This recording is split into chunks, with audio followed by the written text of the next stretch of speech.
ನಮಸ್ಕಾರ, ವಿಕೆ ಡಿಜಿಟಲ್ ನ್ಯೂಸ್ಗೆ ಸ್ವಾಗತ. ಎಲ್ಲ ವೀಕ್ಷಕರಿಗೆ ನಮಸ್ಕಾರ. ವಿಕೆ ಡಿಜಿಟಲ್ ನ್ಯೂಸ್ಗೆ ಸ್ವಾಗತ. ನಾನು ಸಂಧ್ಯಾ.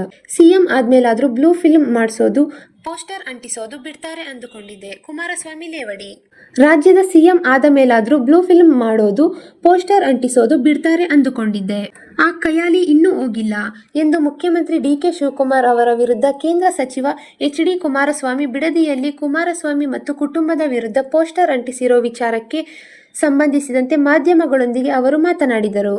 ಬಿಡದಿಯಲ್ಲಿ ಕುಮಾರಸ್ವಾಮಿ ಮತ್ತು ಕುಟುಂಬದ ವಿರುದ್ಧ ಪೋಸ್ಟರ್ ಅಂಟಿಸಿರೋ ವಿಚಾರಕ್ಕೆ ಸಂಬಂಧಿಸಿದಂತೆ ಮಾಧ್ಯಮಗಳೊಂದಿಗೆ ಅವರು ಮಾತನಾಡುತ್ತಾ ಈ ವಿಷಯ ತಿಳಿಸಿದರು. ಮುಖ್ಯಮಂತ್ರಿ ಆದ ಮೇಲಾದ್ರೂ ಬ್ಲೂ ಫಿಲ್ಮ್ ಮಾಡೋದು, ಪೋಸ್ಟರ್ ಅಂಟಿಸೋದು ಬಿಡ್ತಾರೆ ಅಂದುಕೊಂಡಿದ್ದೆ. ಇನ್ನೂ ಕೈಯಾಲಿ ಆ ಸಿಎಂ ಡಿಕೆಶಿಗೆ ಹೋಗಿಲ್ಲ. ಪೋಸ್ಟರ್ ಅಂಟಿಸಿ ಪ್ರಚಾರ ಮಾಡೋದಾ? ನನ್ನದು ಬಿಡಿ, ನನ್ನ ಮನೆಯವರದ್ದು ಭಾವಚಿತ್ರ ಹಾಕಿದ್ದಾರೆ. 100 ಎಕರೆ ಅಂತ ಪೋಸ್ಟರ್ ಅಂತ ನಂದು ನಿಖಿಲ್ ಫೋಟೋ ಹಾಕಿದ್ದಾರೆ. 46 ಎಕರೆ 40 ವರ್ಷದ ಹಿಂದೆ ಕಷ್ಟಪಟ್ಟು ಖರೀದಿ ಮಾಡಿರೋ ಜಮೀನು. ನನ್ನ ಹೆಸರಿನಲ್ಲಿ ಯಾವ ಜಮೀನು ಇದೆ? 100 ಎಕರೆ ಅಂತ ಪೋಸ್ಟರ್ ಹಾಕಿದ್ದಾರೆ. ಅನಿತಾ ಕುಮಾರಸ್ವಾಮಿ ಅವರು 36-37 ಎಕರೆ ತಗೊಂಡಿದ್ದಾರೆ. ಅದು ಖರೀದಿ ಮಾಡಿರೋ ಜಮೀನು.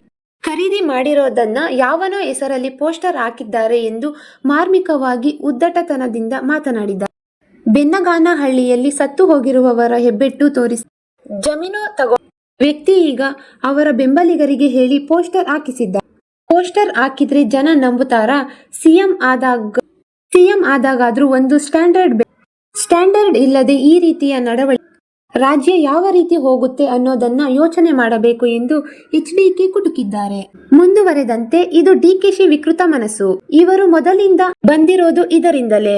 ಈ ಕಯಾಲಿಯಲ್ಲಿ ಬಂದ ವ್ಯಕ್ತಿ ಸಿಎಂ ಆದ ಮೇಲೂ ಸಿಎಂ ಕುರ್ಚಿಗೆ ಗೌರವ ಬೇಡವಾ? ಪೋಸ್ಟರ್ ಹಾಕಿಕೊಂಡು ಅಪಪ್ರಚಾರ ಮಾಡ್ತಾ ಇದ್ದಾರೆ. ಅಶೋಕ್ ನಾರಾಯಣಸ್ವಾಮಿ ವಿಜಯೇಂದ್ರ ವಿರುದ್ಧ ಪೋಸ್ಟರ್ ಹಾಕಿದ್ದಾರೆ. ತಪ್ಪು ಮಾಡಿದ್ರೆ ಸಿಎಂ ಆಗಿ ಆಕ್ಷನ್ ತಗೊಳ್ಳೋಕೆ ಹೇಳಿ ಅಧಿಕಾರಿಗಳಿಗೆ. ಸುಮ್ಮನೆ ಯಾಕೆ ಪೋಸ್ಟರ್ ಹಾಕಿದ್ದೀರಾ?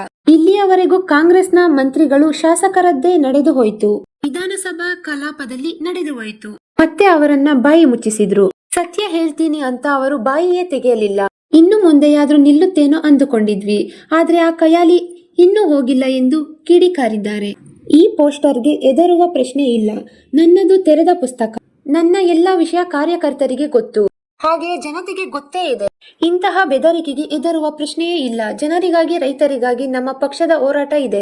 ನನ್ನ ಕಾಲದಲ್ಲಿ ಮಾಡೋಕೆ ಹೊರಟಿದ್ದು ನಿಜ. ನಾನು ಮಾಡಲೇಬೇಕು ಅಂತಿದ್ದರೆ 2ನೇ ಬಾರಿ ಸಿಎಂ ಆಗಿದ್ದಾಗ ಮಾಡ್ತಾ ಇದ್ದೆ. ಯಾಕೆ ನಾನು 2ನೇ ಬಾರಿ ಸಿಎಂ ಆದಾಗ ಮಾಡಲಿಲ್ಲ? ನನ್ನ ಹೆಸರು ಹೇಳಿಕೊಂಡು ದುಡ್ಡು ಹೊಡೆಯೋಕೆ, ಭೂಮಿ ಲಪಟಾಯಿಸೋಕೆ ಹೊರಟಿದ್ದರು. ಉದ್ದೇಶ ಒಳ್ಳೆಯದಾದ್ರೆ ಬೆಂಬಲ ಕೊಡೋಣ. ಯಾವುದೇ ಕೆಲಸ ಮಾಡಬೇಕಾದ್ರೂ ದುಡ್ಡು ನೋಡ್ತಾ. ಇಂತಹ ವ್ಯಕ್ತಿ ಬಗ್ಗೆ ನಾನು ಎಷ್ಟು ಸಾರಿ ಮಾತನಾಡಲಿ ಎಂದು ಕೆಂಡಾಮಂಡಲಗೊಂಡರು.